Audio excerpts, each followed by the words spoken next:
with you, too. People were too hard on that Clippers guy, man. I'm telling you.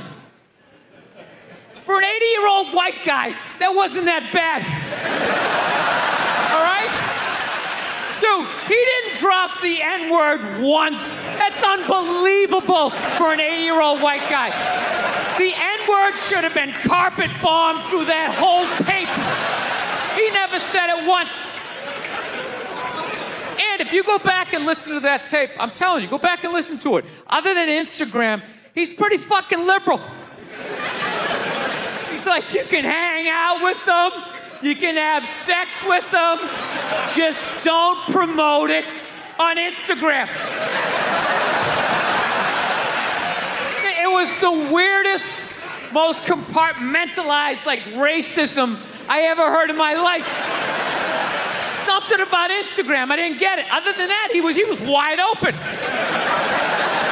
You can make a snowman with them, go to a water park, rub your bellies together. Just don't promote it on Instagram. Hey, what about Facebook? I don't give a fuck about Facebook. Keep it off of Instagram.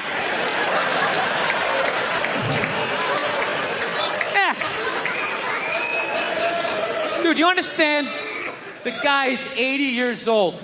Do the math. This dude was born in 1934. That's 13 years before Jackie Robinson broke the color barrier. First 12 and a half years of this guy's life, he watched all-white baseball, and it was fine. First 12 and a half years. Up next, Whitey Willoughby. There's a line shot out to Peter Peckerwood. What a catch! Unbelievable into Chris Cracker. What a great day. What a great day for a ball game. White baseball, white players.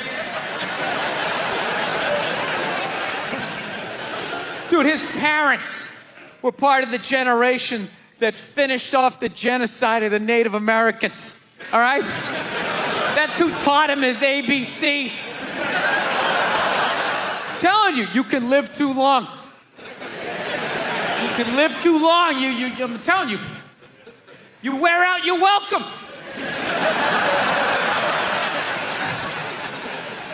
I swear to God, this fucking guy, I bet in the 1940s he was considered like a hippie. You know? Just walking around, hey, you can hang out with them, you can have sex with them, man, you know? His dad's getting all pissed off. Let me tell you something, see? You stay with your own. Hey, you stay with your own.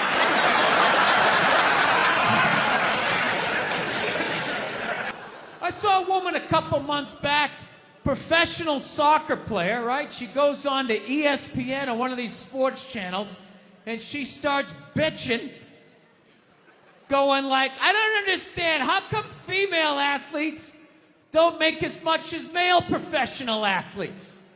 Right? And all of these men had to sit there and act like they didn't know what the answer was. They had to sit there like dumbfounded, like, oh, I don't know. Why is that? That is a conundrum. I have no idea. Literally, I'm sitting at home screaming at the TV because you don't sell any fucking tickets. Nobody is going to women's soccer games. You're playing in a 20,000-seat arena. 1,500 people show up. That's not a good night. The promoter lost his fucking ass on that gig. I'm not saying no professional female athletes, Serena Williams, the women in the UFC, you know, but nobody's watching your fucking sport. And then you're gonna come and you're gonna get mad at fucking men. They keep doing that shit. Why are you yelling at us? It's not our fucking job. It's not my fucking job to give a fuck about women's soccer, okay? I have men's sport to pay attention to. It's your bullshit, right? Dude, look at the WNBA. Dude, Nobody in the WNBA got COVID. Nobody. They've been playing in front of 300 to 400 people a night for a quarter of a century. Not to mention, it's a male-subsidized league. We gave you a fucking league. None of you showed up. Where are all the feminists? That place should be packed with feminists. Faces painted, wearing jerseys, flashing their titties. Going fucking nuts like the guys do in the upper deck with their big beard titties. Am I on the Jumbotron? Am I doing it? I want to get a gun. I do. I really do. I never had that feeling before till I moved out to Los Angeles. This city just messes with your mind, you know? It's overpopulated, technically doesn't have a water supply, right? The dollar's crashing. Shit keeps you up at night. You're just thinking, what am I gonna do when the zombies come? Right? Start reading up on shit. Get some powdered food. Plant some zucchini. Get a windmill. Right? And that's all well and good, but if you don't know how to fight, all you're doing is gathering supplies for the toughest guy in the block. Right? Just thinking about that. What am I gonna do? Some dude turns me upside down, starts shaking the gold coins out of my pockets. I gotta get a gun. So I'm on the road, right? I'm in Reno. Great gun town. So I go down to their little gun store, right? Come walking in, there's some redneck there. I'm like, hey man, I want to get a gun. He's like, I hear you. What you looking for? What you want? Mossberg, over under, 357 Magnum, right? Starts rattling off all this gibberish, right? I don't know shit. I'm trying to play it off. I feel like a bitch because I don't know anything about guns. So I was like, what do I do here? Hell, I'm going to go with honesty. I go, look, dude, I don't know anything about guns. They terrify me, but I'm worried about the zombies. All right? Dude's just like, you need a shotgun. You need a shotgun, man. It's got a good spread. It's easy to load, doesn't have a lot of working parts, got a good spread. He kept saying that. It's got a good spread. I'm like, what does that mean? He goes, well, it means you ain't got to be that accurate. It's got a good spread. Further away you are, the more shit you hit. It's got a good spread. In fact, you got a problem over here, you ain't even got to look. You just turn, wow, that's it. You ain't got a problem over here anymore. Anything that was even remotely a problem ain't there anymore. Trust me. And then these people here, they saw what you just did here. You ain't got a problem here either. Feel me? 90 degrees taken care of right there. One shot. These people get smart, flip it over. Wow! That's it. It's got a good spread. So I'm like laughing my ass off. I'm like, dude, look, I just want to shoot the guy. I don't have to do a bunch of drywall work, you know? Reframe my diploma. Get my parakeet another friend, you know? I just want to shoot the guy. So I'm like, you know, how about one of these pistols? So he does like that classic, like that redneck trailing off thing, like, you want a pistol? Go ahead, get a pistol. What do I know? I've just been here 20 years. Get a shiny one, right? So I was like, dude, what's wrong with getting a pistol? He goes, I'll tell you what, buddy. Because life ain't a movie. You feel me? I'm like, no. Can you please stop speaking in these backwoods riddles? Can you just say what you're saying? I told you I don't know shit about guns. Come on, do me a solid here. He goes, well, look, you ever watch a movie? Guy go, blah, blah, blah. He kills 3 people. Real life, man, you miss all the fucking time. You miss enough times, man, you're empty. You might as well just be standing there with a big stapler in your hand. Then what you gonna do? I was like, well, fuck it, let's get the shotgun. So he's all ready to box the thing up, and then I'm like, wait a minute. I live with my girl. I can't just show up with a shotgun, right? That's not some shit you can just come home with. If I found this stool on the side of the road, I can come home with this. Look at it. We can refinish it. We can carve our initials in it. We can have a good time, right? They just show up with a shotgun. Hey, I got it for us, right? One barrel for you, one for me? No. So she kiboshes the whole thing. Till the other night, somebody broke into our car sitting in the driveway. Starts fucking with her head, right? So she starts reading up on guns, you know? She's reading too much, because now she wants to get one, but she's just like, well, I heard you got to keep the bullets in the safe, keep the stock in the garage. And then what? Then what? I run around the house and assemble it? There's some dude's chasing me with an axe? You know, are you even thinking this thing through, sweetheart? Running around. Where's the scope? It's in the living room. He's in the living room. No, we're getting this thing. I want that fucking thing loaded right on the bedroom wall. Right there. I'll put that thing on my jam sleeves. Just like that. There's no other point. That's funny, though, when you talk about getting a gun, you know? People, like, they either totally for it or completely against it. You know, they either go nuts and start screaming, right? Or they start throwing out those stats. Yeah, actually, you increase your chances of getting shot by 80% the second you get a gun in the house. Really? What, because I'm going to load it and shower with it? Like,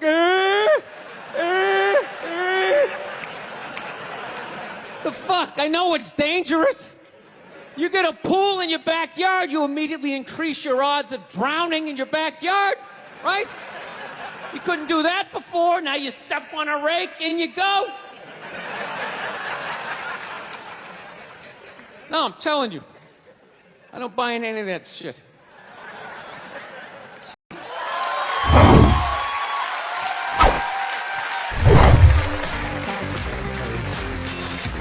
All right, thank you. Thank you very much.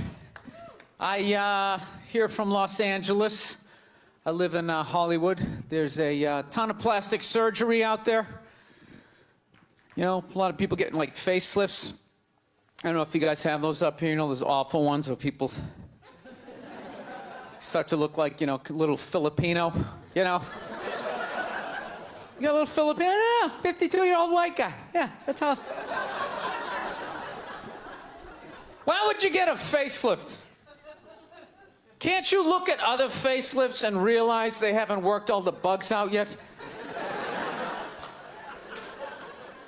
People, if you're thinking about getting a facelift, just do yourself a favor. Just wait it out. Let them practice on other people's faces. You know, didn't we learn anything with hair plugs? Hair plugs don't look half bad now. Saw this commercial the other night. The guy's like, oh, God, I wish I did this 10 years ago. It's like, no, you don't. 10 years ago, when they were stapling ant legs to the top of people's heads, everybody's eyes watering, trying not to look at your hairline. You wish you got hair plugs 10 years ago? Do you wish you got polio 60 years ago? Are you even listening to what you're saying historically? I'm telling you, the facelift, you can't do it, man. Why can't you just be your age? There's nothing wrong with being 50 and looking 50. Like, what would you rather be, 50 and look 50, or be 50 and look like a 28-year-old lizard? That's basically your options, right? I'll tell you what the problem is, you know, is that the facelift is actually a white problem. You know? I've never seen a black guy with a facelift, ever. Other than, like, the Jacksons, but they're all out of their minds, right? But I've never seen a black dude with a facelift, ever. You know why so many Caucasians get facelifts? You know why? Because we don't know anything about lotion. See that? That should have been a bigger laugh. but there's too many white people here. I'll help you out. You can put lotion in other places other than your dick. All right?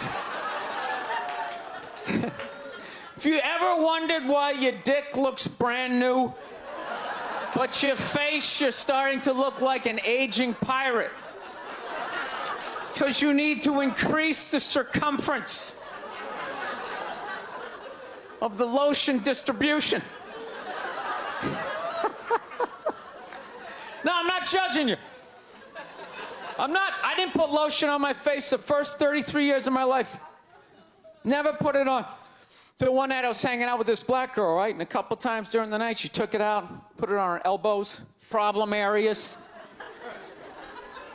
I thought she had like a rash or something. Like, what, you got like poison ivy? She goes, no, you get like a little ashy. I went, ashy? She goes, dry skin. I went, oh. I guess that kind of offended her. It's like, oh.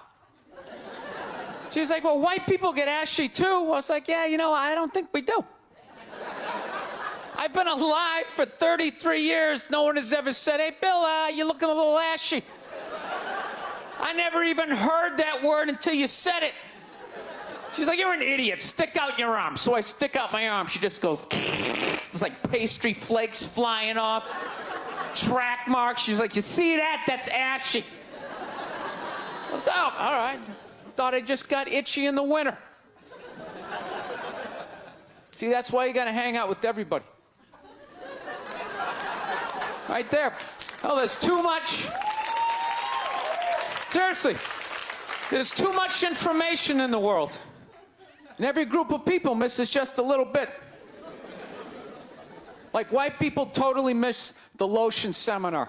I don't know where we were on that one. We missed that shit the way black people missed the whole register your weapons summit, right? Just never got, really? You're gonna groan that? I'm the only guy who's seen 17 rappers get busted for that shit? Every time I see it, it just blows my mind. It's like, what, do you just wanna make an album over the phone? Why would you do that? Is that like the new auto-tune? No, it breaks my heart. Every time I see it, I just think, God, if he just had one white friend.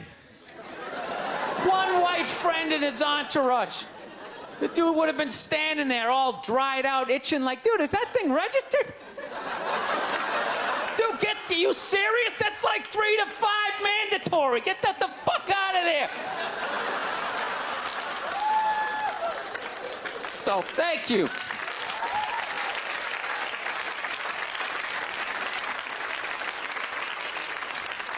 So, Schwarzenegger just got busted down on the States, yeah?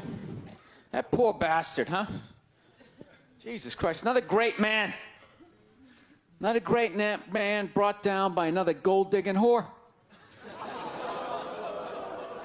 No? You don't think so? You don't think that was a great man? Really? 3 decades of awesome movies? Bangs one made and now you don't like him? Tell you something, that's a great man. He is. First of all, I get why he did it. Why wouldn't he think he could get away with it? Look at his life. Look how he talks. That guy should be unloading trucks in Transylvania. That should have been the height of his success. But because he's a great man, he had the balls to move to America and became famous for lifting weights. I lift weights, no one gives a shit. He stands there, people can't get enough of it. That should have been the height of his success. He says, fuck that, I'm gonna be an actor, despite the fact no one can understand me. Becomes one of the biggest actors of all time. That should have been his height. He says, fuck that, I'm marrying a Kennedy. Bam! He does it. Cherry on top, he becomes governor of a state he can't even pronounce. Why wouldn't this guy think he could bang his maid in his own goddamn bed and not get away with it? This guy has been in the zone for 4 decades. Give me The Rock. I'm feeling it. I had a hit movie with a midget. This is a layup. I don't even need a condom. You guys are great. Thank you very much. Thank you.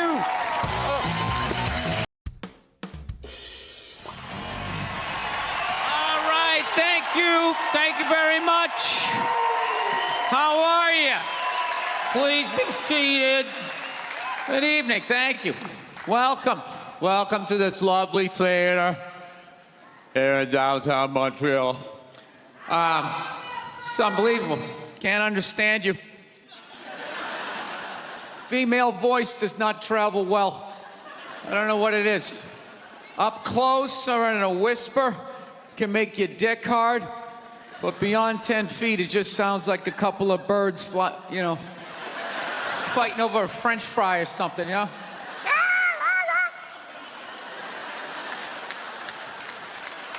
There you go. That's how we start. Somebody's coming out of the gate. I'm sick of Obama's wife. Yeah. Just running her. This isn't some Democrat, Republican shit. This is just in general. Just running her yap. It's just like, shut up. You know? You weren't elected. You know, your husband isn't running a lemonade stand. He's running the country. No, generally speaking, first ladies, they've been out of line for a good 25, 30 years. They think for some reason that their husband has the job, that now they should be chiming in like they know some shit. You know? Dude, if you had a leak at your house and you called the plumber, and the plumber comes in and he starts fixing it, what would you do if 5 seconds later his wife, who isn't a plumber, comes walking in? Well, I think we should route it over here. It's like, shut up! Just because you're fucking the plumber doesn't mean you understand plumbing. Okay? No. This is all like my fears, because they're trying to tell us down south here that they're starting to gear up for Hillary Clinton to be running for president, saying I think that would be a good thing. Yeah, people clapping. What is that based on? Based on what? I don't get how she became a senator. That's shocking to you? She went from never holding political office to immediately being a senator. Why? Because she was fucking the president? Should Tom Brady's wife be the next quarterback of the Rams? Does he have some sort of magical powers? Like, you suck at sports? I couldn't throw it all, and then he fucked me, and I just picked up this ball, and I was just lacing it in there. It was incredible.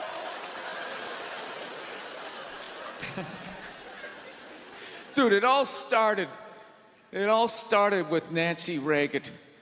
That's where it first went off the rails, you know? She came out with her little bird body, you know, just their big head. Just came walking out, say no to drugs, and people off your heroin, say no to that. She just walked back. Hillary had her stupid health care plan. Obama's wife's running her yap on 60 Minutes, you know? I got to give it up to the Bushes. They had their women in line. They did. Barbara never said shit. She smiled every once in a while. She threw something in there. George W.'s wife, I don't even know her name. This dude was in office for 8 years. I don't even know her fucking name. What's it, like Beth or Paige or something like that? He had her on lockdown. Going out there tonight, I'm giving a speech. And when I say something and they laugh, you're gonna nod. You're gonna smile, and you're gonna nod that head.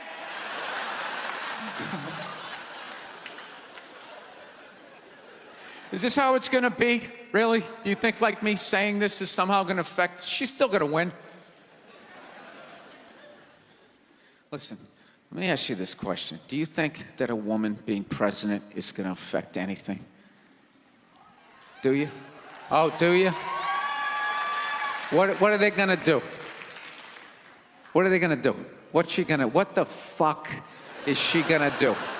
Do you know what the president makes? The president makes $400,000 a year. That's it. He's supposed to keep bankers in line that get like $100 million bonuses. I'll tell you, if you really want, nothing's going to change, okay? Black, white, dick, or clam. It doesn't make a bit of difference. Nothing is going to change until somebody's got the balls to start a group, go over the wall of one of these gated communities, and you start slitting some throats. Not just random throats, the right throats. You got to climb up a tree, be up there with your scope, knowing that in 11 fucking minutes your life is going to end, right? And take out many of those people as you can. Yeah. Other than that, it's just going to be a pair of tits saying the same shit to you. I'm staying in a hotel, everybody.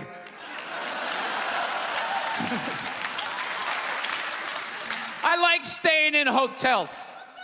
They make me feel comfortable. I feel safe in a hotel. You know, you got the lobby.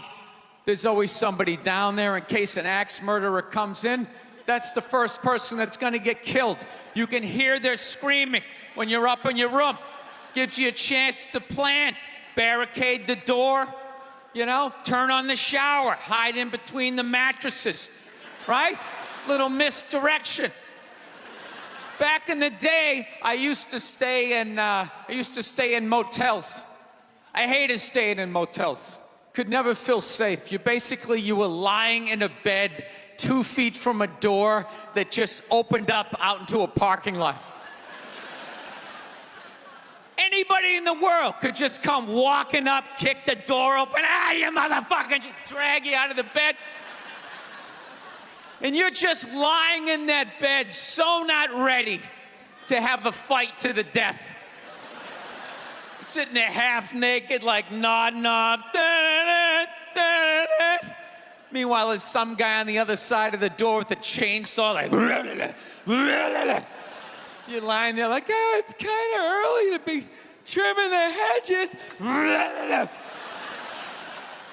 But when that dude comes through that door, you lie to yourself as a man that if something like that happened, dude, I'd just jump up, grab a lamp, let's fucking do this. You know what the reality is? Most people, the best you could do is maybe make a weird noise. Just be like, and that would be it. That would be it. That dude just come in. The last thing you'd see is just ceiling carpet, ceiling carpet, ceiling carpet, ceiling carpet, ceiling carpet. Looking upside down back at your own body, right? I will say this. What I do enjoy about this theater is nobody has told me it's haunted. Anytime you go into a theater, they always give you the history. It was built 1948. It was a tribute to Rocket Richard. Everybody chipped in, blah, blah, blah, blah, blah, blah. And we have a ghost. His name is Michael. I immediately lose all respect for anybody over the age of 8 that still believes in ghosts. It's like, really? You still believe in specters and goblins? What is the end game of being a ghost? I don't get it. You can go anywhere you want to go in the world. You're just going to stay in a basement for the rest of your life? Just waiting for once every 6 months somebody comes down to check the boiler and you get to be like, why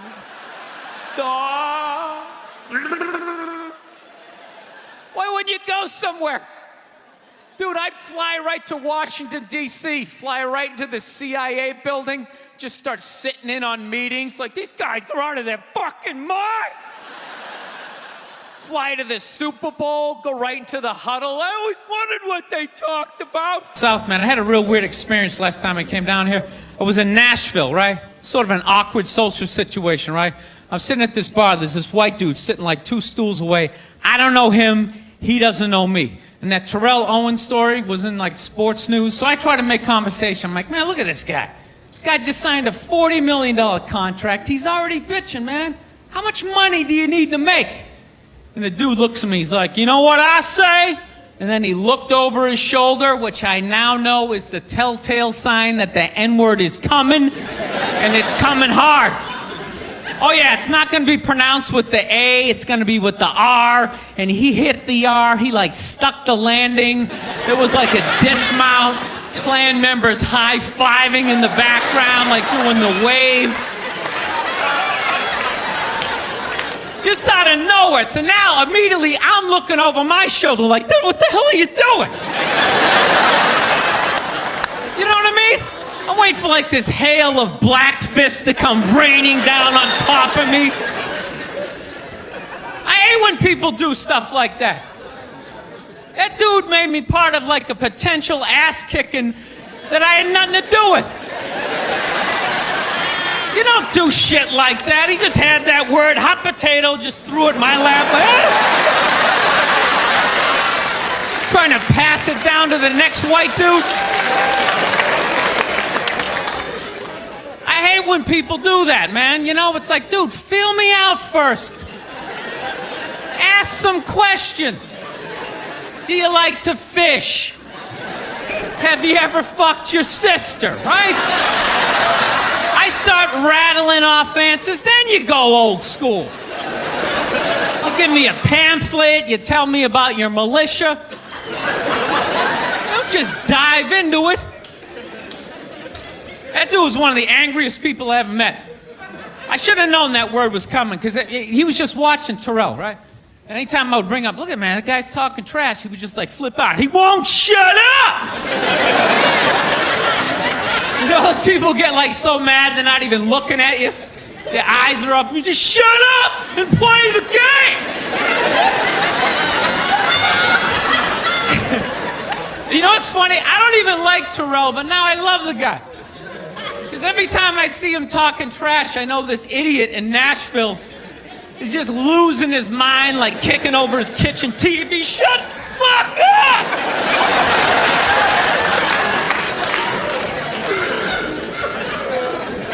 I like violence, man. I am. Not like when it happens to me or if I see it live. I like watching it on TV, you know? Watching people, you know, get attacked by animals. Just get blasted in the face or something, you know? Like, I'm a huge sports fan. You know my favorite, like, moment of, like, the last year was in sports? That Detroit Piston, Indiana Pacer, bench clearing brawl. Wasn't that great? That was one of the greatest things I've ever seen. I was so confused when I watched ESPN that day. They were like, that was absolutely disgraceful. Basketball fans, it just must be a... I'm sitting there looking like, I'm a basketball fan. I loved it. I thoroughly enjoyed watching out-of-shape civilians get the shit kicked out of them by professional athletes. It was fascinating. And I think as sports fans, we kind of had it coming, right? Because how many times you go into a game, right? You got a little too drunk, you started screaming at some dude on the field who could clearly kick the shit out of you, right? If you saw him in the parking lot, you'd be like, hey, can you sign my stamp collection? I think you're awesome. You get in the game, you're all drunk, you're like, you suck, buddy! You're a piece of shit! And they're always calling him up, come on up here! No, come on up here! Well, they came up there. They did, and they kicked the shit out of everybody. It was great. It was like a cartoon. You're like beating up whole rows of people at once, like... I loved every second. I love how Ron Artest punched the wrong guy. Wasn't that great? He taught that dude a valuable lesson in life. When shit goes down, you don't just stand there like you're watching a movie like, wow, it's coming right at me. Must be in 3D or something. That was a 5'6" 110-pound white dude had an angry 6'10" black dude running right at him. That had to have been in his top 3 nightmares all time. Right behind getting his dick cut off and being lit on fire. And he just stood there. He's like trying to explain himself. Well, I still have the liquid in my cup, so there's no way I could have. He's an idiot. Look, if you're being a dick, apologize. But other than that, yeah, go fuck yourself. Yeah. Everybody getting in trouble. Like a bunch of children. I was doing a gig in Dallas and some waitress wrote on a piece of chalkboard. She goes, "We like our beer the way we like our violence. Domestic." All right? Yeah, I gotta tell you something. That's a great fucking joke. There is 0 fat on that. You need every word of that joke. You take one word out, it doesn't work. It's a perfect joke. So whatever, nobody gives a shit. One person comes in, they don't like it. They ask the manager to take it down. He's just like, hey, that's our sense of humor here. Have a beer, go fuck yourself. That's what we're doing. So she takes a picture of it, she puts it up on Facebook, and all of a sudden people start complaining, and they fired the manager and the waitress because of that. Yeah. Like, I don't understand. Like, what do they think's gonna happen if somebody reads that joke? Like, you're some guy who would never hit a woman, Would never hit a woman. You can't hit women. You can't. You honestly cannot. You ever see how they fall? They fall like toddlers, It's like they never fell in their life. They never put their hands out. It's horrific to watch. You can't hit them, right? So what are you telling me? You're telling me someone who never hit a woman is gonna come walking in, read that joke, just be like, wait a minute.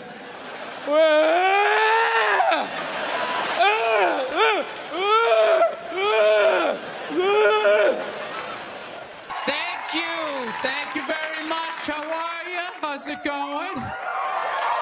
Yes, nice to be here on such a fun week. I know. I don't want to hear it. I don't watch politics. So, we're going to keep it light. All right? Here we go. All right. Well, I just got over the flu, which is fantastic. You know what I mean? Had it last month. Whenever you have the flu, or like COVID, you always lay in bed and you try to figure out who gave it to you. Just going through this Rolodex of people that coughed on you, sniffled near you, walked by an Asian or something. You try to fight it. They say on the internet, that's where all the disease comes from. I know who gave it to me. I sat next to a shoeless cowboy on an airplane. Guy had no socks or shoes on the whole flight. The whole flight, I'm sitting there looking at his dirty Jesus feet. And all I'm thinking is the next pandemic is growing in the bottom of his feet. And all I'm going to be is the next, patient number 2, whatever the next disease is, So I'll tell you what kills me is I looked at the guy and all I'm thinking is, you know what? God made that guy. And he keeps making that guy. Like one mouth-breathing moron after another. Yet we still go to church on Sunday, and what do? We praise him. When is the constructive criticism coming? Dude, when's the last time you made a Gandhi? Somebody empathetic, So, my problem is I didn't get the flu shot, I'm old school. I kind of still do the vaccine thing, I know some people like it, some people don't, I don't know. It's a weird thing, though. If you get it, what do? You side with the evil pharmaceutical companies. If you don't, then you're aligned with people who don't wear shoes on an airplane. All right, let's get to what you all want to talk about. All right, ladies, you're 0-2 against this guy. 0-2. All right, but you learn more from your losses than your wins. So, let's get into the game tape. All right? Ladies, enough with the pantsuit. Okay? It's not working. Stop trying to have respect for yourselves. You don't win the office. Like on policy, you know? You gotta whore it up a little. I'm not saying go full Hooters, but find the happy medium between Applebee's and your dad didn't stick around. All right? You all know how to get a free drink. Okay? And I know, listen, I know a lot of ugly women, feminists, don't want to hear this message. But just tease him a little bit. Make a farmer feel like he's got a shot. Swing a state over a little bit. I'll be honest with you, I am so psyched that this stupid election is finally over. Took forever. Like, you know? Yeah. Everybody knew who they were voting for 4 years ago. And then they just drag you through a year and a half of this stuff. Like, who was sitting there watching the debate, like, still not decided? Two of the most polar opposite people ever. It's like, all right, let's see. What does the orange bigot have to say? How about the real estate agent that speaks through her nose? Oh, there's a point. This is so difficult. It's like they overlap. I just can't make up my mind. I'll be honest with you. I can't believe Trump didn't win this thing like 4 months ago. You know? I know that's weird for younger people to hear, but like when I was a kid, if you were running for president and you got shot and you didn't die, that was the end of the election. There was nothing you could say. Right? Everybody would just be like, this guy's the man. He is the king. I don't know. I'll be honest with you. I think the number one reason, like, Trump survived is all those herky-jerky movements that he does. You just can't, like, nail the guy down. I gotta be honest, the guy is a lunatic. He literally got shot and immediately jumped back up and started yelling in the direction the bullets were coming from, unarmed. That's not a sane human being. I would have been on the ground crying in the fetal position, like, all right, give me the truck. I don't want this job anymore. Just tell her she won. Tell her she won. But Trump's got all those weird, coming out. I think the guy couldn't get, like, a bead on him, And, like, right as he pulled the trigger, like, Trump was just like, and Sleepy Joe! And the bullet went by his head.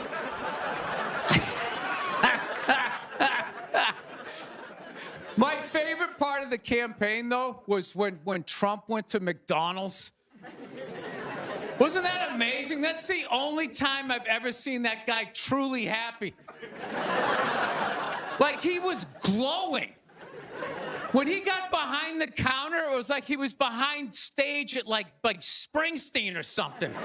He's like, oh my God, this is like where they make the French fries. And he was sticking a couple of extra in one. He goes, hey, whoever gets this one's gonna be excited. It's like, oh my God, was that empathy? Of the people, Donald? It's like when the Grinch came down the hill, bringing the toys back, and his heart got a little bigger. All right, we'll end on something nice here. I fell asleep the other night. You ever fall asleep like watching TV? You like leave it on, and you wake up at 3 a.m, and whatever you're watching makes you feel like you're still dreaming.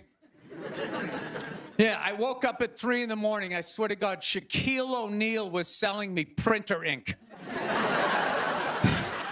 Standing there 7 feet tall. Hi, I'm Shaquille O'Neal. Are you paying too much money for your printer ink? Every day, people come up to me and they say, I'm paying too much money for my printer. He's holding a printer. It's like the size of a cell phone. People come up to me. I'm paying too much money. And I'm like, well, I have the solution. Dude, is there no end to that guy's credibility? I thought when he was selling Buicks, that was the end of it. It's laying in that little car, the mid-sized Buick Century. This is the most comfortable car I have ever been in. He's got one foot out one window, the other foot out the other. If I was regular size, this is the car I would buy. It blows my mind. Doesn't he even have like $1 billion at this point? It's like, why are you still working? Take a weekend off, you 9-foot whore. Give somebody else a chance. All right, that's it. We got a great show. Stick around.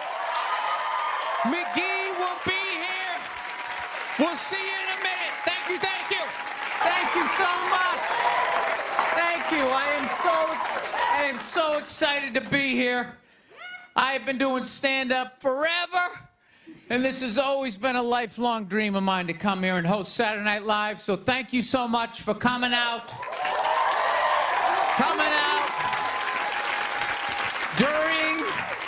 During these difficult times, you guys all look like surgeons with your masks on.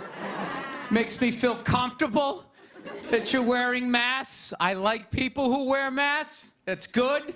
You're listening to the eggheads, the people we all cheated off of in high school, right?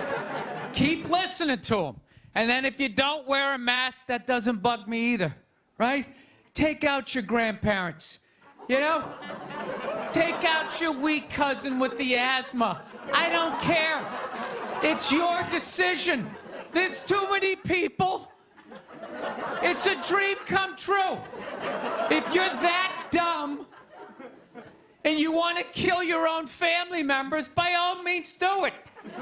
Stops you from reproducing.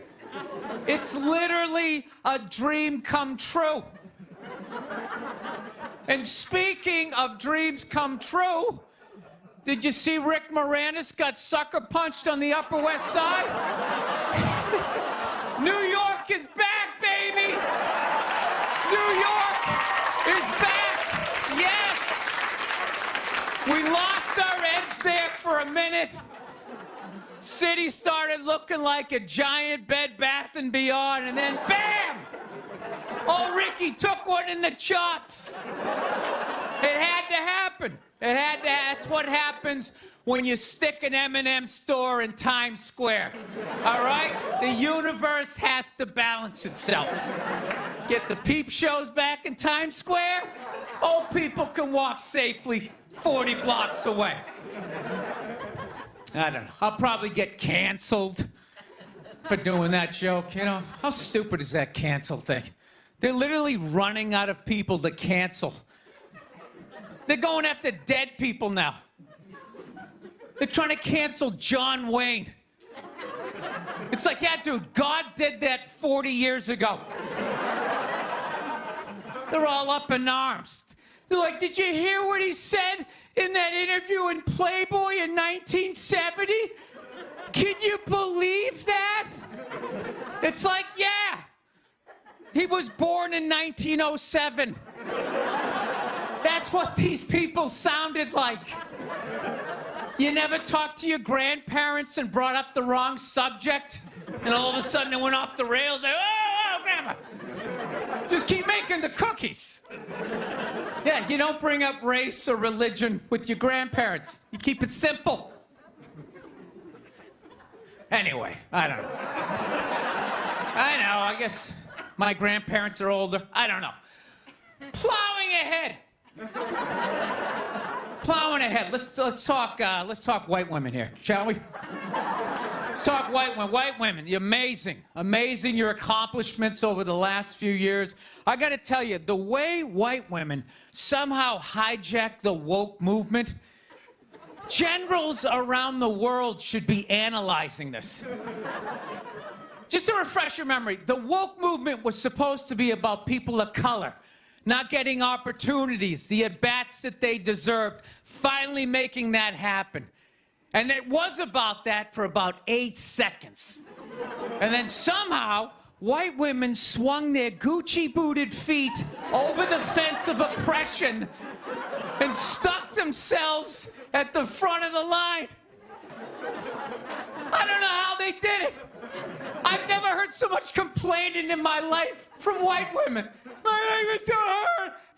With my SUV and my heated seats. You have no idea what it's like to be me. Trashing white guys. The nerve. Where's the camera? The nerve of you white women. Listen, I don't want to speak ill of my bitches here, okay? I know, but let's go back in history here, okay? You guys stood by us toxic white males through centuries of our crimes against humanity. You rolled around in the blood money, and occasionally when you wanted to sneak off and hook up with the black dude, if you got caught, you said it wasn't consensual. Yeah, that's what you did. That's what you did. So why don't you shut up, sit down next to me, and take your talking to.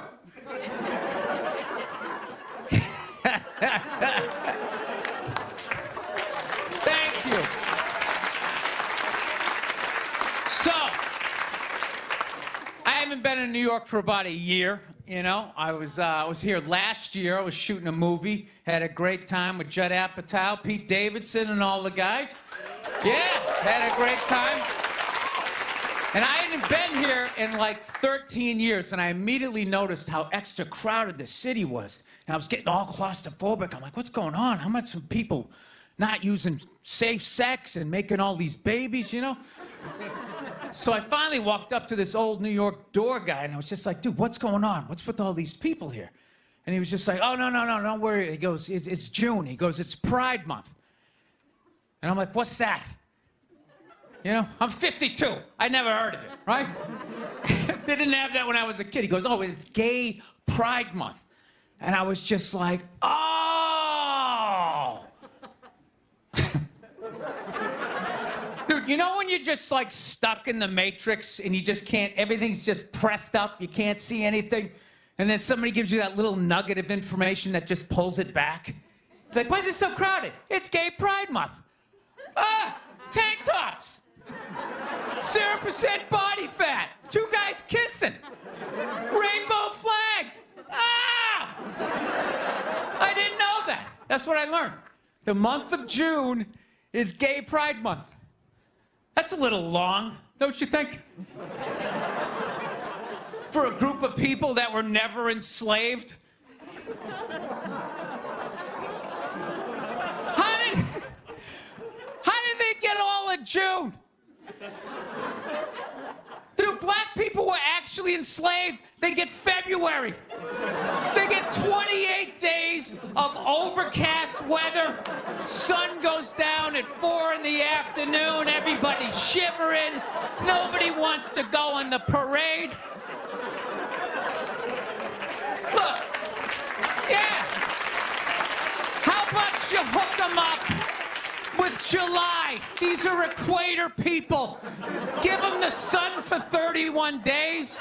There's gay black people. They could celebrate from June 1st, June 31st, 61 days of celebrating. All right, that's all my time. We got a great show for you guys, everybody. Jack White is here. It's gonna be amazing. Please stick around. We'll be right back. Been in a bad mood all day, man. Got in a fight with this girl the other day. You ever meet somebody like within like the first couple of minutes of them meeting you, they feel like they can like sum you up? Just like, you know what your problem is? You know, you just have like the urge just to take their head and just mush it into whatever they're eating, you know? You ever have crazy thoughts like that? Can you relate on any level? You never have like urges? You ever drive down the street and see like 30 people up on the sidewalk and you just think, right? You don't do it, you just think it. That's what separates the psychos from the functioning psychos. Yeah, psychos, they just do it. All right, that's a good idea. They get the wipers going, they make a day out of it, right? But a rational person, you like think it through. You start going, you man, if I just leave my hand right here, nobody knows who I am. I move it 2 degrees over here. I'm on the cover of Newsweek. I'm instantly famous. Right here, no one knows me. Like, hey, Bill, you want to go to the cookout? Maybe you could bring that potato salad you brought last year. It was such a big hit. One of the most horrific scenes we've seen in years.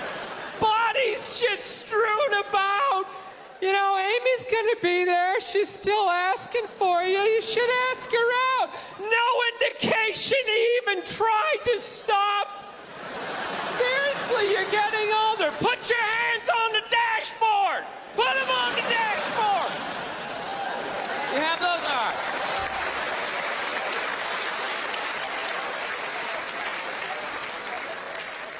No, I have that stuff all the time. I do. My girl took me to a street fair recently, right? You guys have street fairs out here? You know, they close off the block. There's like shawarma. There's like stuff made out of buttons, right? People with no teeth are making keychains, right? It's a typical girlfriend idea. It sucks, and it's gonna take all Saturday, right? She's all excited. She's like swinging my arm. Oh my God, this is gonna be great. I'm like praying for lightning. Maybe some like scaffolding to fall down on me, you know? No, we show up, right? The first thing she sees is this big table and nothing but homemade jewelry, right? Homemade jewelry. It's got twigs, macaroni in it. It's a table of crap. It's crap. The whole thing is crap. But she loves it. She's like, oh my God, look at these earrings. Do you like these? Do you think these are nice? I just want to be like, no. If they were nice, they'd be in a store, all right? There'd be a roof, some sort of structure would be built around this. This is crap. This is just a table of crap. The guy's even wearing shoes. That's a good indication that this is crap. But I didn't want to ruin a day, so I'm like, yeah, go ahead, check it out. I'm going to go get some air. Even though we're outside, I think there's more air to be had, right? So I walk like 3-4 tables away, and I come up to this lady. She got this big table of nothing but muffins. Muffins, right? It's like 85 degrees out. She's selling muffins, and she's got this big stupid, look at the muffins I made, look on her face. And the second I saw that part of my brain was just like, dude, what would happen if you just walked up and just said, hey, lady, these your muffins? Oh, yeah? And I just started going, blam, blam, blam, blam, blam, blam, blam. Like, how many of these muffins could I mush before anybody did anything? I mean, realistically, I think I could have got the whole table. Because even if you saw me doing that, it would take at least 5 to 6 seconds to process. Like, did they say he could do that? Is it like a game? Do you eat the muffin off your fist? That just seems like a waste of pastry. You know, there's no security at a street fair. There's no bouncer staying there. He's mushing the muffins. Okay, I'm on it. Sir, we're going to have to ask you to leave. And he just choked me out. So I just started thinking of the horrified look on this lady's face as I started slamming these muffins. And out of nowhere, I just started laughing like a maniac. Oh yeah, I'm like slumped over this fried dough cart. I'm dying. My girl looks at me. She's like, what the hell are you laughing at? And like an idiot, I actually tried to explain this screwed up thought to her. I swear to God, I'm just sitting there like, I was just thinking, what if I started punching the muffins? You know what I mean? I just started punching them. She's just looking at me like, why do I go out with you? Dude, but I swear to God, if I never broke eye contact the second I started hitting those muffins, that lady, she wouldn't even been able to call for help. I would have been in her head. She'd be like, did I go to high school with this guy? Why would you do that? Muffins are a happy food. I don't understand this. No, I gotta learn to let stuff go. I do, I got issues. I do. My neighbor got her dog fixed. Got this dog neutered, brand new dog, puppy. Got the thing neutered, and I'm like, what the hell did you do that for? She's like, well, you know, if I didn't do that, he was gonna hook up with another dog, then they're gonna make more dogs, and what are we gonna do with all these dogs? It's like, why don't you just let them go? They're animals, they'll be fine. I think that's what every city needs, just a nice pack of wild dogs just running down the street. It'd help with the obesity problem. Just chase people to the cars after they eat some big meal, you know? Just a nice pack of Rottweiler just running down the street. Listen, I'm out of time. You guys were awesome. Thank you so much. Have a good night. Thank you. No, I took mushrooms back in February for the first time ever. You know?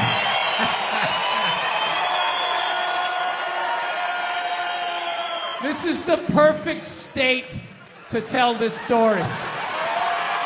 You guys should literally have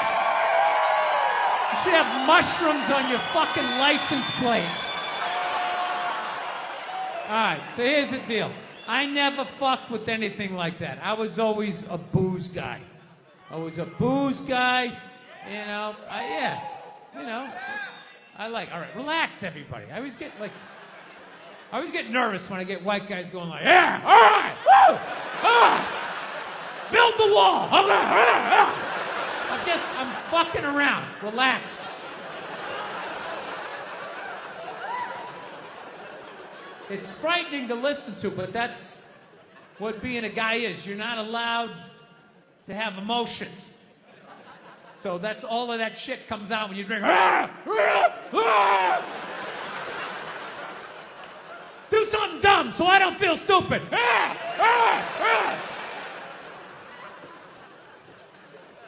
So, yeah, I was always like a booze guy, so like I never fucked with like psychedelics or whatever. So I figured, you know, it was just one of those deals. I was out in the desert, man, and I was like, all right, I got somebody watching my kids, everything's fine. I'm in my 50s. If I gotta do it now or I'm never gonna do it, right? So this person, who may or may not have been my opening act tonight, goes, all right, man.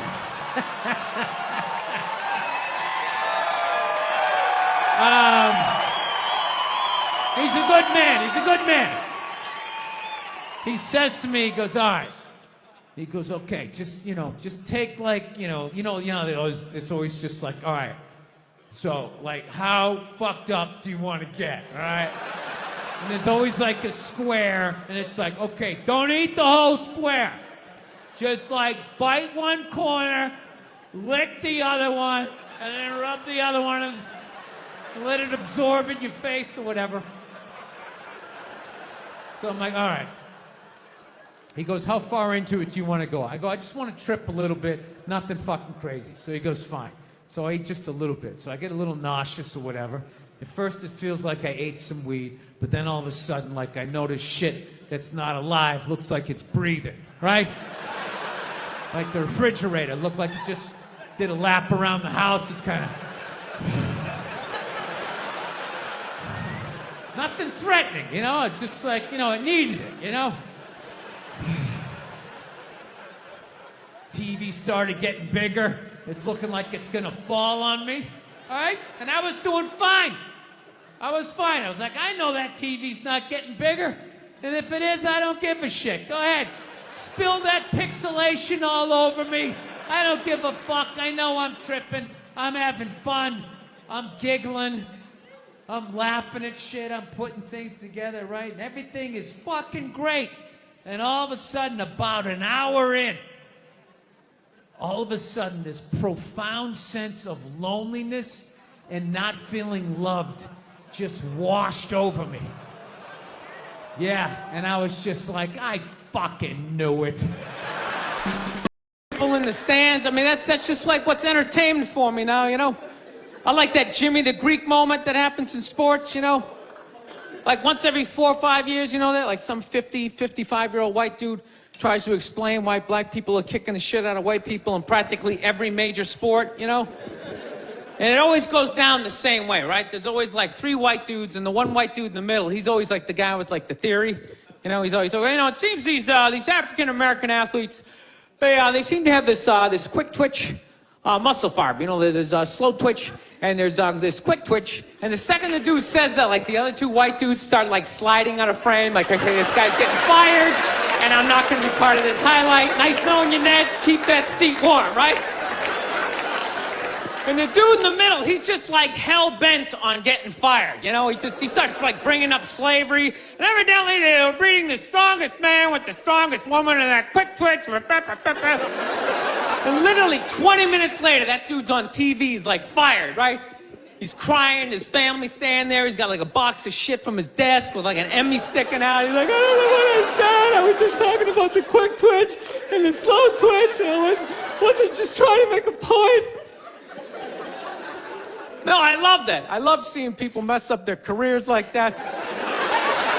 It's just funny to me. Plus, I gotta admit, as a white dude, on some level, I have to believe in that theory, because it's like, are white dudes that bad at basketball? I can't even watch the NBA anymore, man. It's like every highlight, the white dude's like that, the black dude has like his nuts in his face. Fucking blah! I'm just sitting at home like, for the love of God, tackle the guy. Jesus Christ, get out of the way. Do you ever get tired of those 2 nuts flying over your head? You know you're going to be on SportsCenter. Just get out of the way. Dude, I'm telling you, there's got to be something to that theory. I saw this show one time on runaway slaves. It was one of the most amazing programs I've ever seen in my life. Dude, when you ran away as a slave, you just didn't run to the end of the driveway and be like, fuck that job. Just start walking down the street. Dude, you had to like run through whole states. There's dogs chasing you, you're hurdling shit, you're swimming. Those were the first fucking triathletes. And there was nobody helping them out. There was no dude on the side of the road like, come on, man, 2 more states, you're in Ohio. Suck it up, you're looking good, looking good. Yeah, dude, you were on your own. Is it any wonder? 250, 300 years of that shit, and then I'm gonna D you up in gym class? It ain't happening. I come from hundreds of years of alcoholics.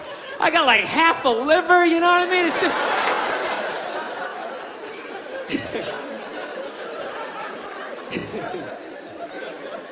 You know what's funny to me about that stuff? You can't even like, you know, I obviously know that theory's crazy, but it's just like, you can't even bring up how well black people are doing in sports. Everybody gets all weird about it, which I don't understand, because it's like a compliment, you know?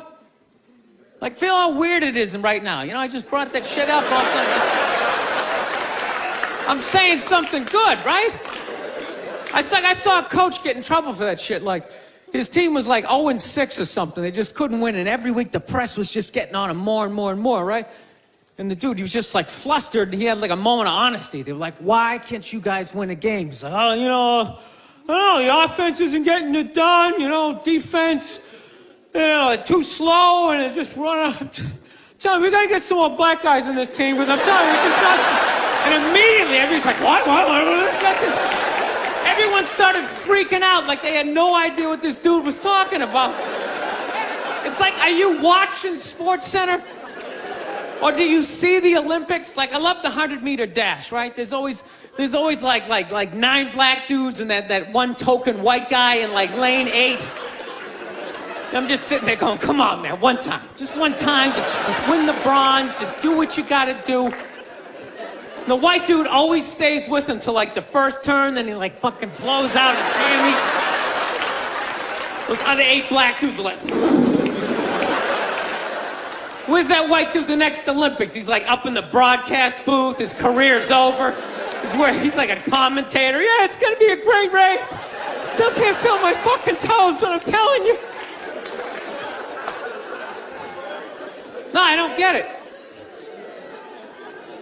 It's like a compliment. We're saying you're fast. That's a good thing, right? People start all freaking out. Oh, you're acting like that's all we can do. You're saying we can't be scientists. No, we're not. All we're saying is if there was a race to the microscopes, you fuckers would win. was just saying that you're fast. You get there first. Your lab coat would be flapping in the wind. I'd get there like 3 minutes later, all cramped up. Are you looking at bacteria? No, you go first. You just go first. Jesus Christ. It was a Volvo. The guy ran by a Volvo in street shoes. I've never seen that before in my life. No, I get into those arguments all the time. All the time. Friends of mine will be like, well, how come anytime a black athlete does something, they say it's an athletic move? Anytime a white athlete does it, they say it's an intelligent move. And it's like, well, fair enough, man. It just depends on what you're doing. You know what I mean? It's like, you know, if you read a defense, white or black, that's an intelligent move, right?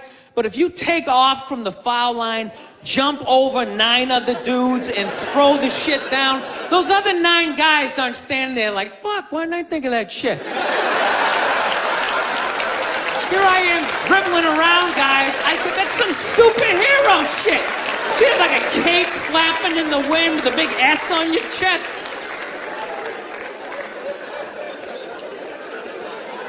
I'm telling you, man, that's the funny thing about Hitler. Just let me finish. Let me work my way through this idea. No, that's my favorite sports clip is that Jesse Owens shit. I just love it because their whole angle was fucked up. He made Hitler leave in like the 3rd quarter, right? He's putting down his number 1 finger, just fucking walking out of the stadium. Jesus Christ. Their whole thing was like, we are going to create a superior race. It's like, dude, I think we accidentally already did that. Yeah, we send a select group of people to the gym every day for a couple 100 years. It's paying dividends. They're fucking dunking on us every day. Dude, how quiet was that limo ride home with Hitler? You know what I'm saying? You know he was talking crazy shit when they were on the way there. They were all amped up. We are going to dominate, Sieg Heil, just going off. That whole ride home, they're just sitting there all quiet. You're sitting next to an even angrier than usual Adolf Hitler, trying to make some sort of small talk, like, it is one nice day, isn't it? You know, nice boots. Watching the History Channel today, right? Yeah, this whole like 3-hour special on Adolf Hitler, you know? Here's a question for you. How come he never run into anybody with the last name Hitler? Ever notice that? That guy didn't have any relatives. You know, he didn't have like a cousin, like Ed. You know, Ed Hitler, he's a plumber, right? He's shows up to work on time, you're a little late, he covers for you. You know he had relatives. They all had to change their last names. I'm fascinated with that level of evil, right? Like, you're so evil, they have to retire your name. Like, that's it. It's over. Shut it down.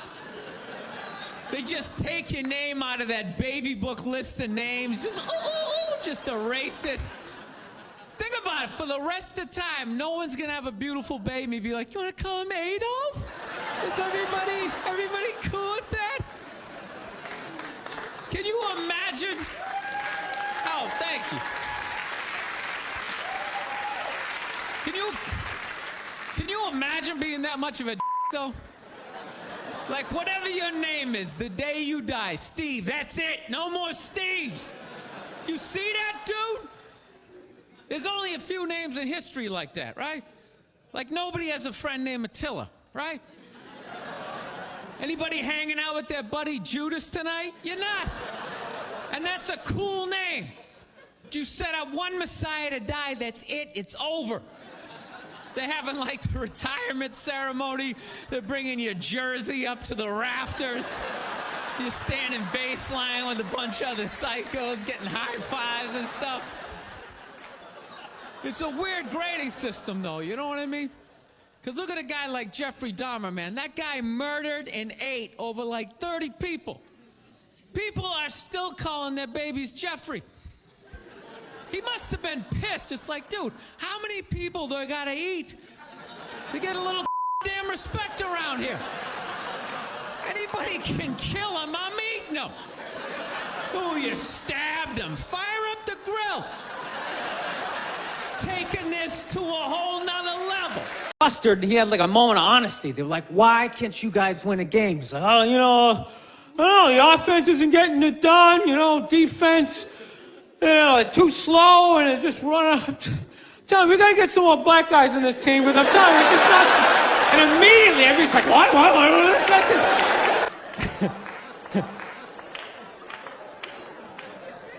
Actually, I got a couple of friends of African persuasion, and I gotta get rid of them, man. I gotta admit to you. I'm finding I'm spending too much money on clothes hanging out with them. Because I gotta fucking try to keep up with their wardrobe. It's like every time they go out, they got all brand new shit on. All brand new shit. So when I show up with my white version of brand new, which is, I ironed the shit, right? I ironed it, right? It's new. They just start trashing me. I can't keep up with them, man. They got fucking 58 pairs of sneakers. Ever notice that shit? Every color fucking Timberland. And I don't give a shit what fucked up color their shirt is. They got a pair of shoes to match it and a hat. It's like a rule or something. They're the worst. Even when you wear some new shit, there's some sort of rule that you gotta space out the amount of time within which that you wear it. Because God forbid you wear the same shirt within a 10-day period, one of them's gonna notice. All of a sudden just look at you funny this motherfucker's got the same shit he had on last Tuesday. And then the whole car's like, oh shit! Then everybody just starts making fun of your fucking clothes. First they do the math, what was that, 5 days ago? 5 days? This motherfucker got 5 shirts! He got 5 shirts! And they start breaking it down. Yo, his first shirt be saying Monday, next shirt be saying Tuesday. Yo, on the weekend, he ain't been wearing no shirt.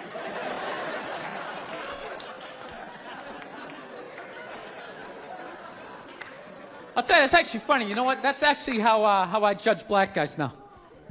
When I first came to the city, all black people scared me. No, I was the typical white dude from the suburbs, you know what I mean? Had no frame of reference, So my only frame of reference with black people was remember those early 90s gangster rap videos? Throw the fucking LA riots in there, man. It was fucking horrible PR. I'm watching the videos, he's got a nice car, he's got all the women, and he's still fucking mad. These black dudes are never happy. But after 10 years of living in the city, this is how I narrow it down. Whether a black dude scares me or not. Black dudes with dirty sneakers scare the fucking shit out of me. No.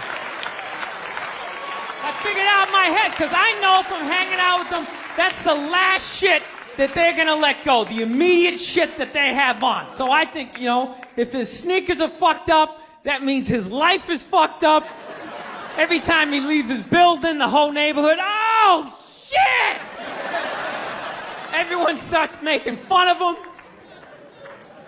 He's on the train in a bad mood. I kind of have this howdy-doody, kind of mug me kind of face. I'm not saying something's gonna happen, I'm just saying, I'm paying attention. So I've been seeing this girl recently, this black girl, right? She lives up in Harlem, gone out 3-4 times, First time we hung out in the Village area in New York, which is sort of a racially mixed area. So shit was cool, you know what I mean? Second time we hung out was more Midtown, Then the third time, she called me at 3:30 in the morning, and she wanted me to come up to her apartment, right? So it's 3:30 in the morning, she lives in Harlem, I look how I look, so it's a fucking situation.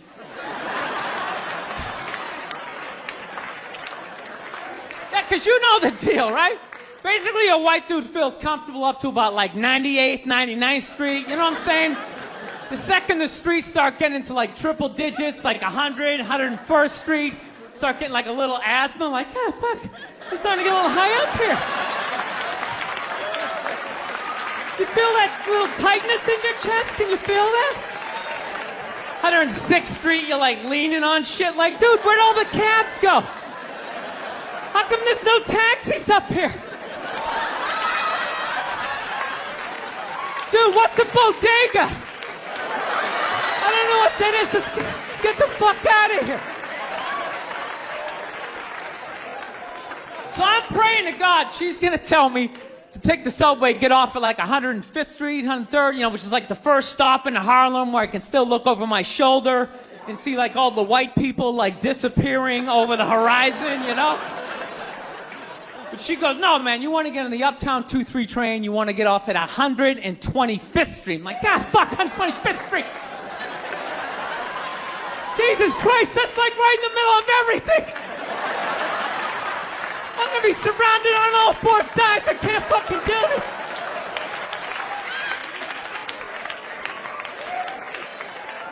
So, at this point, I'm really trying to hide like the bitchy tone that's starting to creep into my voice, And I'm trying to ask for really specific directions for when I get up there, because I want to know exactly where I'm going.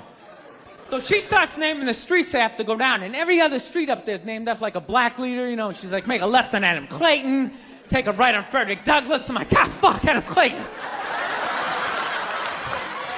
Yo, dude, go on the internet, look up Adam Clayton. Did he kill a bunch of white people during the slave revolt? Dude, I ain't going up there till I know what Adam Clayton did. Fuck this shit. So at this point, I'm really having a battle with myself. Because I'm thinking I can't do this, right? I'm like, I can't do this, but my dick's going, no, come on, man, we can do this, all right? Just relax. Pull yourself together and get on the goddamn train, right? So as always, I listen to my dick. Oh yeah, I get on the train. By the time I get up there, it's like 5 or 4 in the morning, right? I'm staying on like Malcolm X and like Danny Glover or some shit, right? I don't even know where the hell I'm at. But I see the street I want to go up. I want to go up St. Nick. I can literally see her apartment building, but there's like 5 or 6 black dudes standing right on the corner, right where I want to walk by. So I'm like, fuck! Felt like I was on like some reality show at that point, like some sort of like white guy survivor. It was ridiculous. So I'm thinking, I gotta walk right by these guys, right? You know what's funny? I think that they were actually more surprised to see me than I was scared, And I was really, really scared, but I'm also really, really white, Like shockingly Caucasian. You know what I mean? Like if you're not ready for me, I can like surprise you. No, especially if you live up there. You've probably seen a white person for hours, possibly days. So when I show up, it's almost like magical, like a leprechaun came out of nowhere, Felt like I should have like a little pot of gold, like a rainbow behind me. Top of the morning to you, latte. Kind of dance my way past them.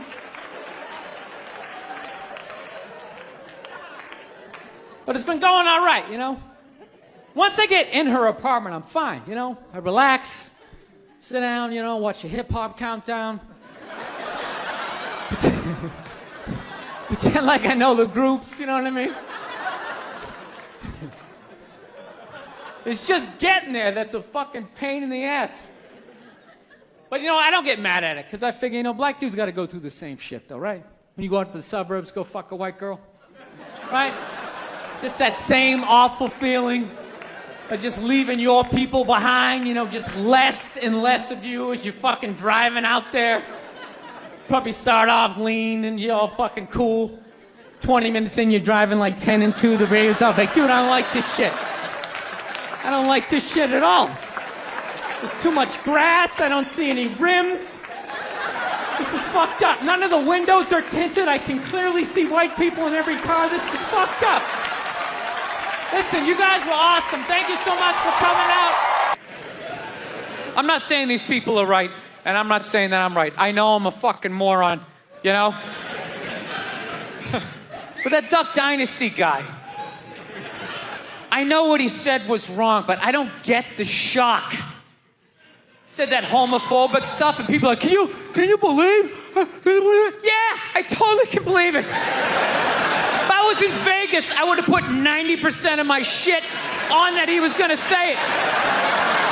I'd give him a 10% benefit of the doubt, just in case. Are you seriously shocked some redneck with a beard down to his dick, sitting in a boat in the middle of a swamp, shooting varmints? Like, what did you think he thought? Did you think he had like some progressive ideas on same-sex marriage? Yeah. Didn't he think exactly what you thought? He thought, you know? I think all of that shit comes from the church. They just fucking brainwash you. You know? You come down, don't clap. I don't read. Follow someone else. I'm telling you. They brainwash you. Coming to the church, your brain's all empty. They just fill it up like a jelly donut. Just brainwash you. Say what we say when we say it. Say it again, then you can go home to your toys. All right, I'll say it. I'll say it again. Now can I go home to my toys? Right? And you repeat everything they say. The good, the bad, and the fucking horrific. They stick a star in your forehead. You're a big boy. The big people like me. You get on with your life. One time she was watching this show. It was like a poor excuse for The View. And they started talking about domestic violence, right? For the 9 millionth time this year, they're talking about domestic violence. Just in case, you know, you didn't get the memo. You know? Evidently, you know, just some people didn't get it. It's not okay to slam your wife's head into the cupboard drawers because she didn't dry the can opener off properly, you know? It's gonna fucking rust, right? How do you not know not to do that shit? Do they really have to keep talking about it? Who it's like wife beaters watching? Oh, fuck, ah! Now I get it. Ups a daisy, sweetheart. Here we go. There you go. Oh. So at the end of the hour, they come to the logical conclusion. They're like, there is no reason to hit a woman. There is no reason to hit a woman. And I was just like, really? I could give you like 17 right off the top of my head. You could wake me from a drunken stupor. I could still give you like 9. Dude, there's plenty of reasons to hit a woman. You just don't do it. But to sit there and suggest that there's no reason. Dude, the level of ego behind that statement. What are you, levitating above the rest of us? You're never annoying? Women, how many times have you thought about slapping your fucking guy in the head this week?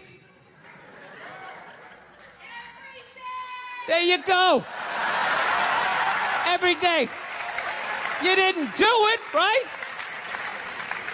Oh, dude, it drives me nuts. There's no reason. There's no reason. Really? No reason? How about this? You marry a girl, you fall in love, you buy her a house. You go to work every day, paying off the house. You come home one day, she's banging the next door neighbor, hands you divorce papers. You got to move out, sleep on a futon, and still pay for that house that she's going to stay in.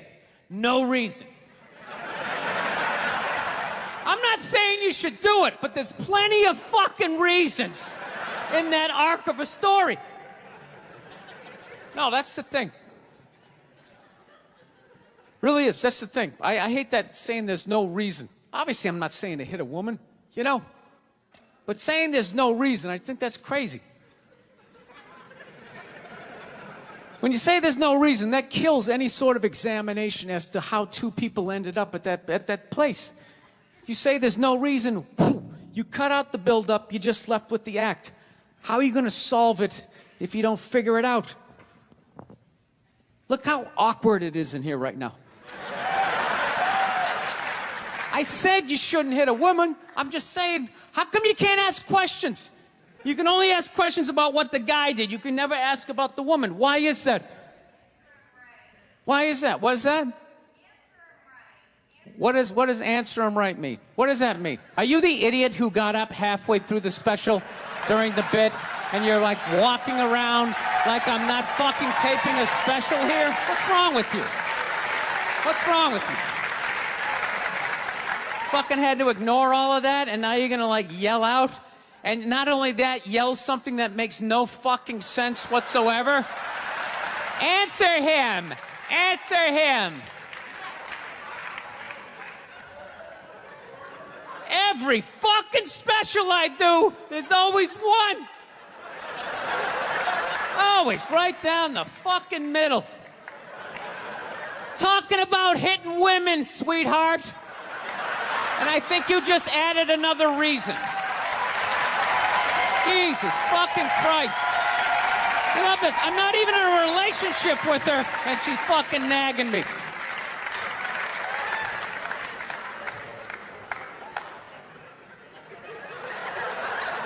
Fucking unbelievable.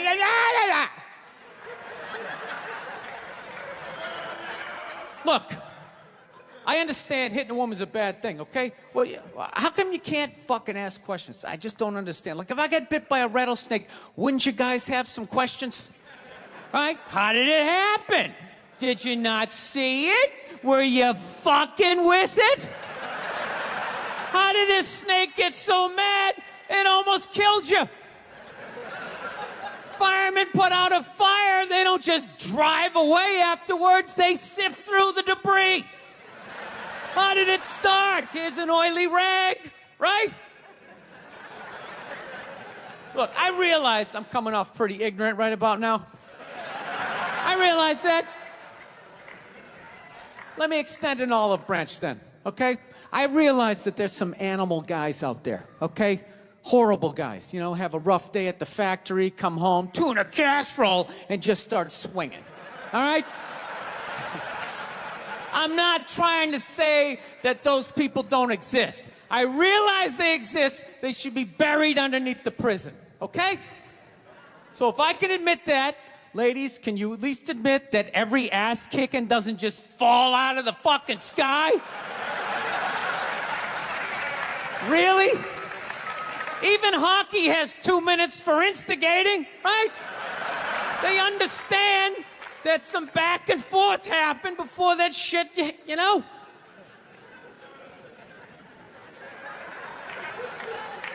You know what it is? It's every case is handled like that Rihanna one, where they just say, the guy's a piece of shit, fuck this guy, blah, blah, blah, send him to jail, and then they never ask anything about that. You know, I'm not saying he should have done it, but I'm just saying. Just saying, dude, in your heart of hearts, what do you think was going down before that happened? You think she was just sitting there going, oh my God, Baskin Robbins, you want to get some ice cream? And he fucking,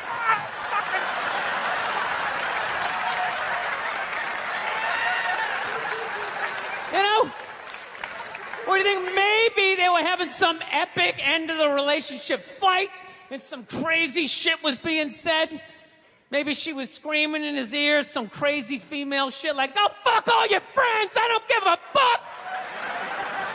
Maybe that's why I sell more albums than you, motherfucker. Right? To be fair, she could have just been sitting there going, I need a tissue. Do you keep those in the glove box? Oh my God, I'll bring my own. I'll bring my own.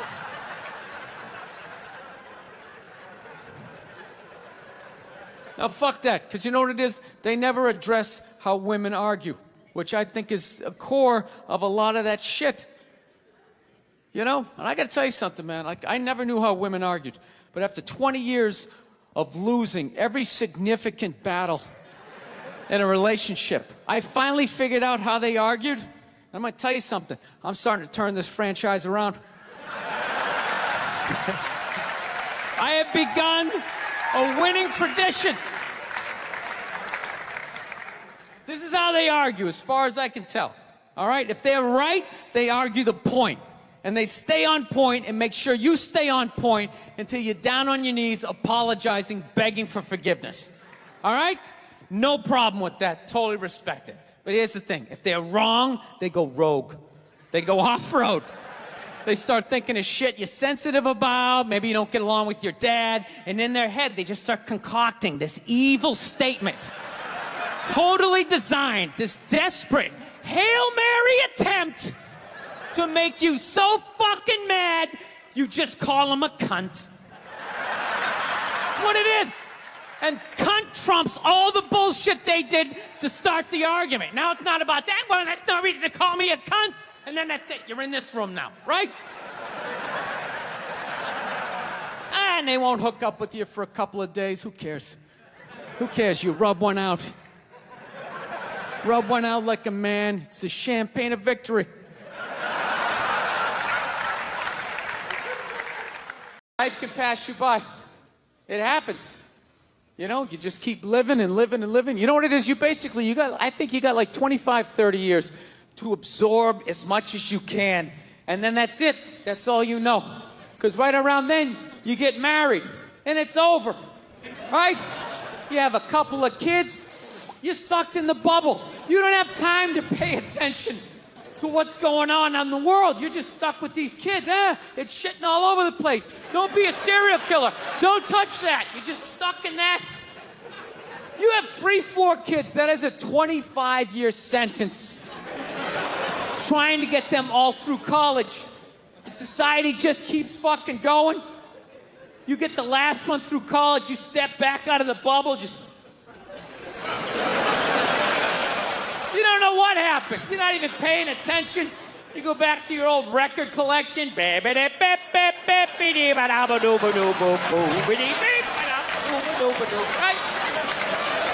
Someone sticks some mic in your face, you're gonna get in trouble. Yeah. It's one of the sad things about life. You get old and it passes you by. I feel it passing me by. I'm 46 years old. I don't even have kids, but I can't keep up anymore. Like, I had a college gig coming up, and I was like, man, I gotta figure out what these kids are into, man. I was 24 when a senior was born. I gotta figure out what these dudes are into. So I guess they were into like DJ music or some shit. So I'm like, all right, I'll watch some of this. You know? So I have like a reference or two. I don't want to be that old comic coming to the gig being like, what's up with this Monica Lewinsky? Is this crazy? I mean, this Y2K. I mean, is my stylist going to work? I don't know. So I put this shit on. Dude, I lasted 90 seconds. 90 seconds. I was open-minded. All right, put it on. 90 seconds later, I'm like this old man. This isn't music. Now, when I was a kid, you dressed like a woman and you sung about the devil. Now that was music. We realized that, I don't know, we always fight about the television. So I'm like, well, what about documentaries? Why don't we just tape something we both like? We both love documentaries. They're fun, right? You watch them, you learn something, you repeat it at a party. People think you read. So I tape, first one I tape is on Elvis Presley. So I sit down and I'm watching this documentary as a white dude, which is what I am. I'm looking out my white head, watching this white shit. It's coming back into my white eyes, getting whiter by the fucking second. Right? Now my wife, on the other hand, she's black, right? So she starts watching this shit as a black person, right? And she's seeing all the racism, obviously, that I'm seeing, but she was catching all this subtle shit that I was too white to see, but I knew I was missing it, because I just kept hearing her huffing and puffing, just sitting next to me being like, and I'm just sitting there like, okay, somebody did something. I don't know what just happened, but I don't think that was good. So right when I didn't think it could get any worse, it could get any more uncomfortable between the two of us, this fucking white dude comes on who evidently discovered Elvis. And he's like 190 years old, And he comes out, starts talking. He's just like, well, basically, I was looking for a white boy that could take the down and dirty, nasty blues and combine it with the pristine, angelic sounds of bluegrass. Yeah, that's what he was doing. He was subtly putting black shit down here while he was propping up the white shit. You know, the down and dirty, daddy not sticking around, drug-infested neighborhood blues with the Jesus as white as me, hair the color of the sun, angelic bluegrass playing music, right? So at this point, my wife has like fucking steam coming out of her ears. So I make a judgment call. I just fucking shut it off, right? And she looks at me, she's like, why did you shut that off? Why did you shut it off? I was like, because you're about 3 minutes away from yelling at me like I produced this music.